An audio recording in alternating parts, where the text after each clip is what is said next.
Through the streets of Cristobal, Canal Zone hurtles a taxi bringing Red Dugan, Marine, closer to a long-awaited reunion.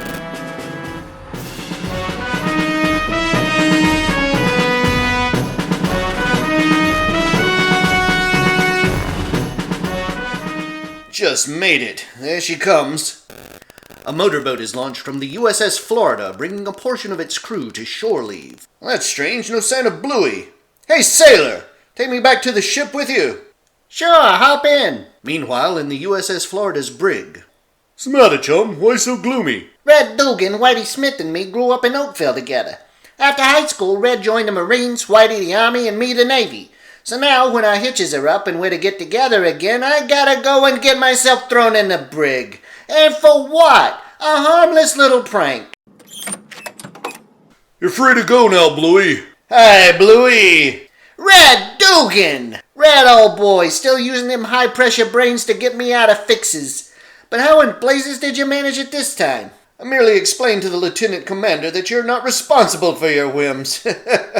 Gee, Bluey, it's great seeing you again. Well, where's Whitey? Well, I guess he hasn't reached town yet. I left a note at the hotel instructing him to meet us at El Porto, a nearby cafe.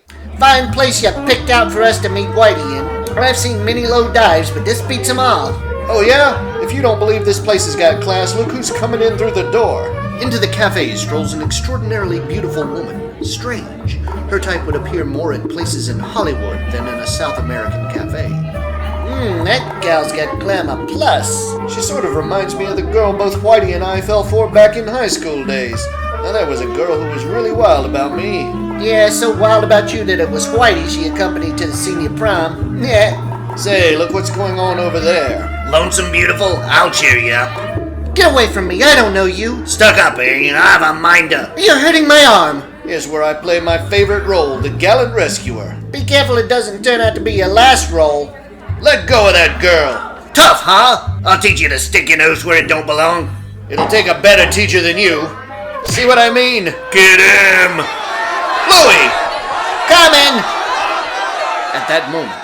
El Porto Cafe. I'll be jigging if I can find it. What's that? Sounds like someone fighting. I bet I know who's responsible. Woohoo! I'm a scrapping, roaring, fighting fool, and here I come. It's Whitey! And just in time, as usual. Yes, sirree, there's nothing like exercising with a pair of dumbbells.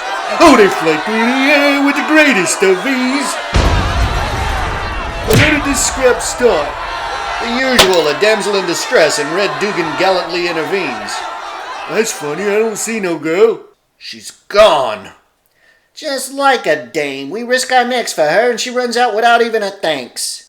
Here's something she forgot, her pocketbook. Hand it over, maybe it contains a return address. Any luck? Her name card, Doris West. Ah, now we're getting somewheres. Flying Breeze, Pier 18. Anything else in her purse? Chewing gum, for instance? Holy smoke! What's wrong? What now? Photographs. What's the matter? You act like you ain't never seen any before in your life. But what photographs? One is the Canal Zone's Atlantic coastline. The other is the local radio station's antenna towers. Holy gee! What in blazes are you both so excited about? I've seen better photography.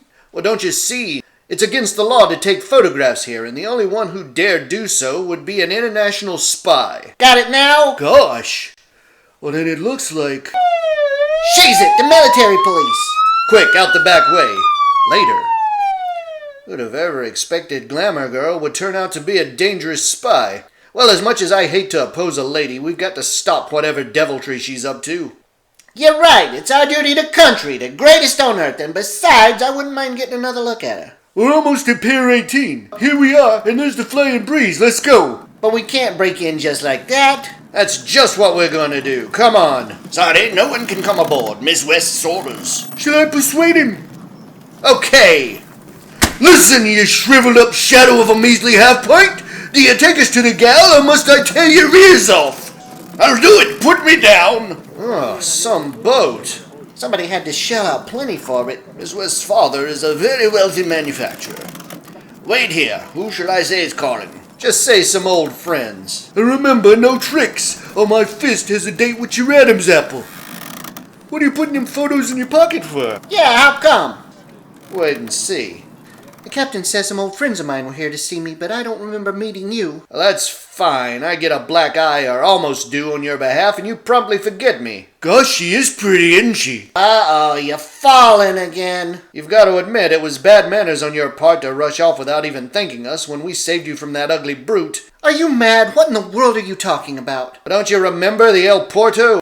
You saunter in, a tough mug gets fresh, I intervene, fireworks, you pull a powder. Well, there must be some mistake. Perhaps you're confusing me with someone else. Well, in that case, I guess this pocketbook isn't yours either. Let's go, boys. It looks like we've made a regrettable error. So long! 'Twas a pleasure to meet you. The pocketbook! Wait, don't go! Give me that pocketbook, it's mine! Then you was the girl in the cafe. My, imagine a pretty girl like you telling fibs. Talk fast, Glamour Girl, and maybe I'll hand it over to you. I can't tell you. Then bye-bye, Miss West. It's been pleasant seeing you again. Don't give it to her, Red. Maybe she can't talk for a noble purpose. Protecting a dying grandma or something. Quiet, you soft-hearted ape. You want to ruin everything? I'll explain. I visited the cafe alone on a foolhardy impulse.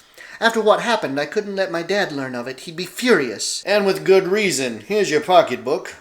Anxiously, Doris West looks through her pocketbook as though in search of something. And as she does, disappointment, then fear crosses her countenance.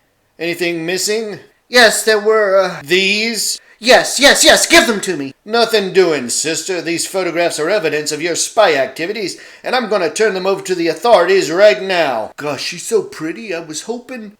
Come on, before your heart gets singed.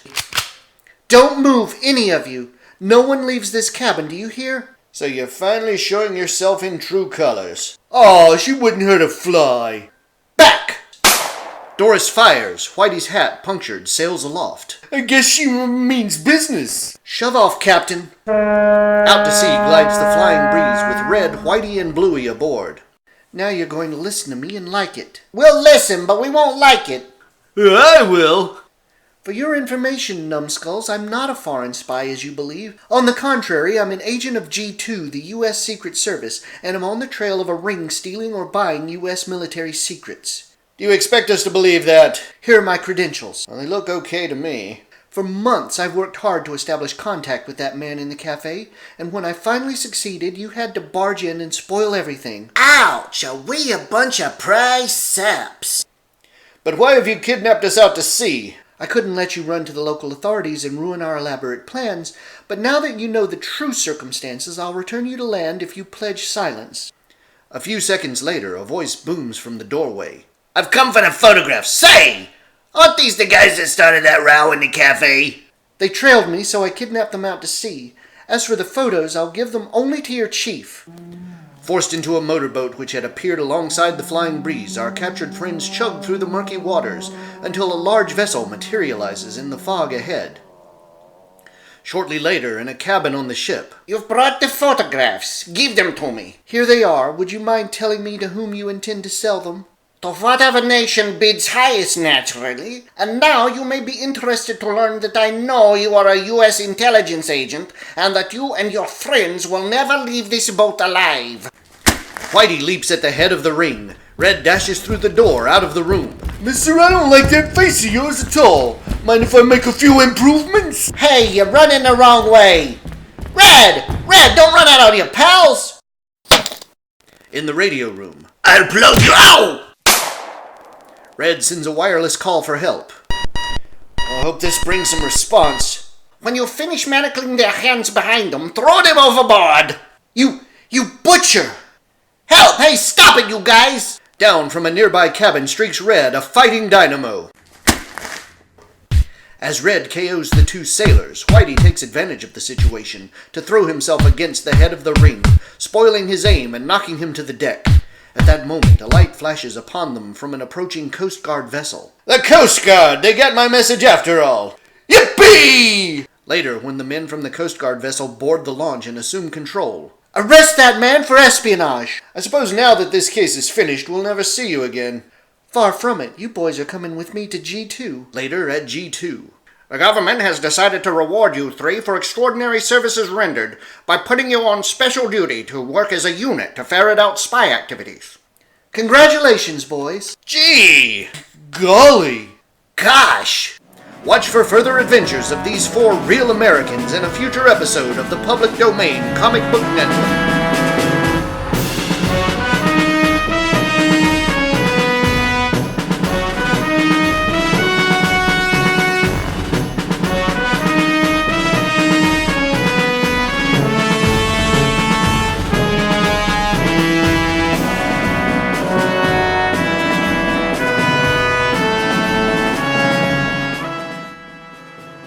Come on, Stripesy, let's tell the folks what we think of spies and fifth columnists.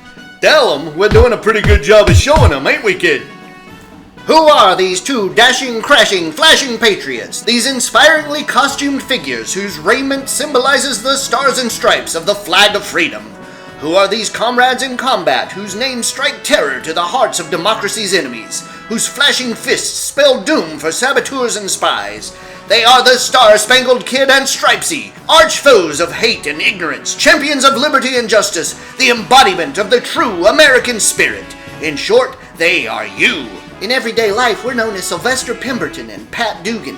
Yeah, he's the only kid in a very rich family, and I'm his chauffeur. But when spies and lawbreakers need tending to, we're the Star-Spangled Kid and Stripesy. And we're rough on rats. I'd like to butt in for a moment to remind you that Jerry Siegel, who writes my adventures, also writes this terrific new feature. And I can promise all you Superman fans that I'm going to give you the sort of stories you really like for the Star-Spangled Kid and Stripesy. So string along with us, folks, and we'll show you what action, excitement, and slam-bang adventure really mean. Hey, kid. But good, Stripesy. So tune in next week, folks, for the thrilling adventures of the Star-Spangled Kid and Stripesy on the next episode of the Public Domain Comic Book Network, is the plan. But it is a 22-page story, so I may chicken out and just chuck for Hourman or something.